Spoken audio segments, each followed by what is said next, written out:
Маленький коротенький огляд клавіатури зі США бренду Nuvea. Це ергономічна клавіатура. До цього в мене була Microsoft Ergonomic Keyboard. Ті, хто вміє набирати 10-пальцевим методом, думаю, знають, що таке ергономічна. Була виграна на eBay десь порядка за $35, а купити її можна за 40-45 buy it now. В комплекті інструкція, кабель Type-C з перехідничком таким зручно. Важить десь так, кілограм є точно, така якісна. Це набір, не просто клавіатура та миша. В чому їх основна перевага? Що вони можуть бути як провідними, так і з маленьким передатчиком. Ось такий передатчик. Так і може бути Bluetooth. Перемикається режим, тобто хочеш сюди кабелем з'єднуєш, хочеш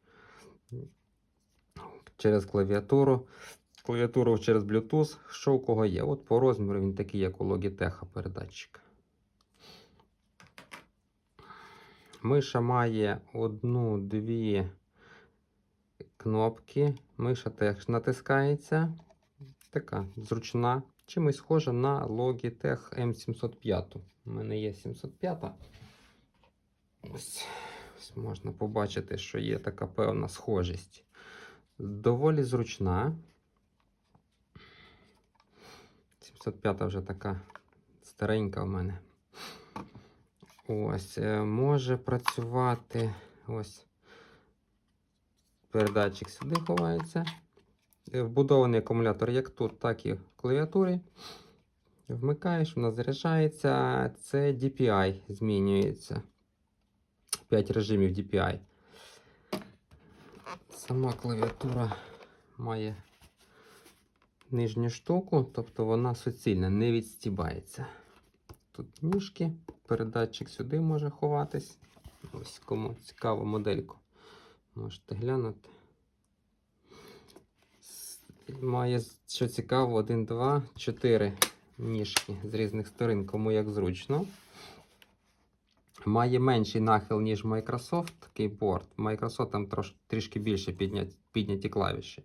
Що цікаво, вона є як і для PC, так і для Mac. Бачите, що є зручно? Ось. Тобто, так як в мене macOS, то я теж на це звернув увагу. Клавіші мають такі маленькі ямочки, впадинки. Доволі зручно. Хід клавіш зручний, такий як ноутбучний. У мене є Logitech K750 Solar. Дуже схоже на неї.